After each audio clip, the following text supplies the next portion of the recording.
Hello po sa inyong lahat mga ka-crypto. Ako po si Pinoy Crypto Trader at sa video na ito ay atin pong pag-uusapan ang aking technical analysis dito po kay Toncoin. Ngayon pong August 17 taong 2024. Pero quick update lamang po tayo rito kaya diretso na po tayo sa pagte-technical analysis sa kanyang daily chart time frame na ito.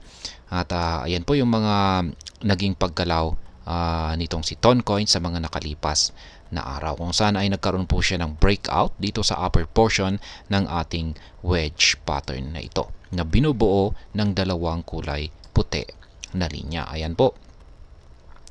At yung kanyang breakout ay nag-umpisa noong August 14 at sa ngayon ay mukhang nakakaranas po siya ng minor correction or retest dito sa kanyang pinasag na upper portion ng ating wedge pattern na ito. Pero ayan, kasunod po niyan, pagkatapos po ng retest ay inaasahan po natin na ito ay magpapatuloy sa kanyang pag-angat sa presyo. Kaya ayan, base po sa breakout na yan, ay ayan, magkakaroon na siya ng retest tapos dito na po siya magpapatuloy sa kanyang pag-angat sa presyo. Ayan, ito po yung posibleng pinakamataas na aakyatin ni Toncoin base po sa ating pattern na ito. Ayan, base po sa bullish breakout ng ating pattern na ito. Posible po siyang umakyat hanggang dito sa 8.257. Ayan, pero mas maganda po pag gusto po talaga nating ma-secure yung ating profit ay mas maganda na dito po tayo mag-take profit. Yan, medyo malaki-laki ang take profit natin dito sa 7.695. Medyo alanganin na po dito sa 8.257 pero may posibilidad pa rin po yan.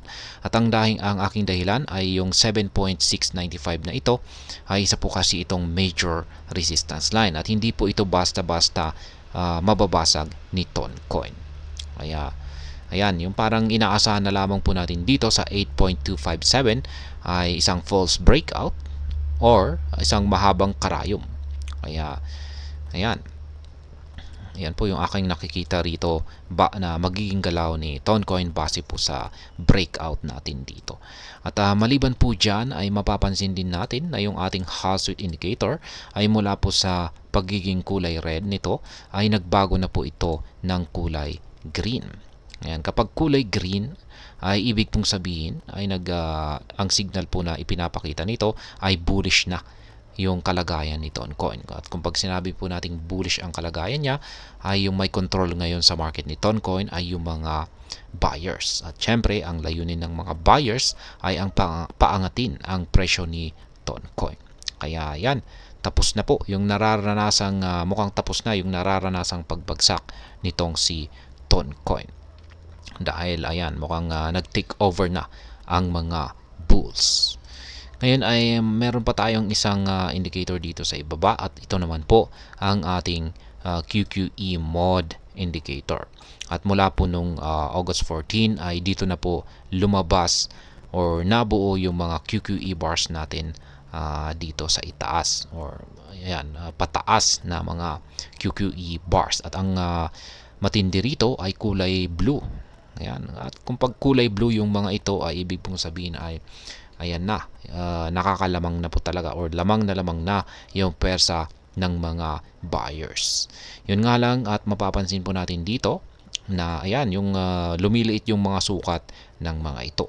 At lumiliit po ito dahil dulot po yan ng kanyang naranasang retest dito, minor retest or retracement. Pero pagkatapos po niyan ay gaya po ng aking projection dito. Yan, kung tatalbog po siya sa upper portion ng ating pattern dito, ay ayan, tuloy na po yung kanyang pag-angat sa presyo. Ayan, pero wag po tayong pakakasiguro kasi pwede pong bumalik dito sa loob yung yung candlestick ni Toncoin. At kung pag bumalik po siya rito sa loob, ayan, sabihin natin ay ayan, bumalik siya dito sa loob, ay mai-invalidate na po yung breakout natin dito sa pattern na ito. Mauuwi po ito sa isang false breakout. Kaya yan po yung mangyayari dyan. Kaya yan po yung binabantayan natin dito. Kung magkakaroon nga ba siya ng rejection dito or hindi. Kaya ayan, kung pag rejection po yan ay tuloy na tuloy po. Or yan, tuloy na tuloy po yung kanyang mararanasang pag-angat sa presyo. Pero pag hindi, ay gaya ng aking sinabi kanina, ay kung babalik siya rito sa loob ng pattern natin na ito, ay isa lamang po itong false breakout. Yan po yung binabantayan natin dito kay Toncoin. Pagdating naman po sa ating trades ay ayan, at least masaya po tayo dito sa nitong nakalipas na araw, particular po nung August 14, kasi meron po tayong na-trigger dito na isang sell pending order or take profit. Ayan, tanggalin natin ito. Nakapag-take profit po tayo rito sa presyong 7.065. Ayan, kumita na naman po tayo rito kay Toncoin. Ayan, take profit po yan. At kasabay po niyan ay agad po tayo nag-set dito sa support line dito na naman ng isang buy pending order. At yan, hindi pa ito nati-trigger. Kaya yan po yung update sa ating live spot trading positions dito po kay Toncoin. Meron na lamang po akong dalawa na take profit dito sa itaas at tatlo naman po na buy pending order dito sa ibaba. Kaya yan, maaari po ninyo akong sabayan yan, or gayahin or tularan sa aking simpleng paraan sa pagti-trade dito kay Toncoin. Kung yan, nais po ninyo akong gayahin. At yan, malaya po kayong gawin yan. At yan, sa mga hindi pa nakakaalam, ang mga kulay yellow na arrow signs dito ay kung saan nakaset ang aking mga sell pending orders or take profit. At ang mga ito ay nakaset sa mga presyo ng mga resistance levels na katapat ng mga ito. Ganon din ang mga kulay blue na arrow signs dito sa ibaba kung saan ay nakaset naman ang mga ito sa presyo ng mga support levels na katapat ng mga ito. At sa mga bago lamang po dito ay check na lamang po ninyo ang description ng video na ito para malaman kung anong platform at mga indicators ang ginagamit ko dito. At hanggang dito na lamang po tayo sa video na ito mga ka-crypto. Marami pong salamat sa panonood. Ingat po tayo lagi at God bless po sa ating lahat.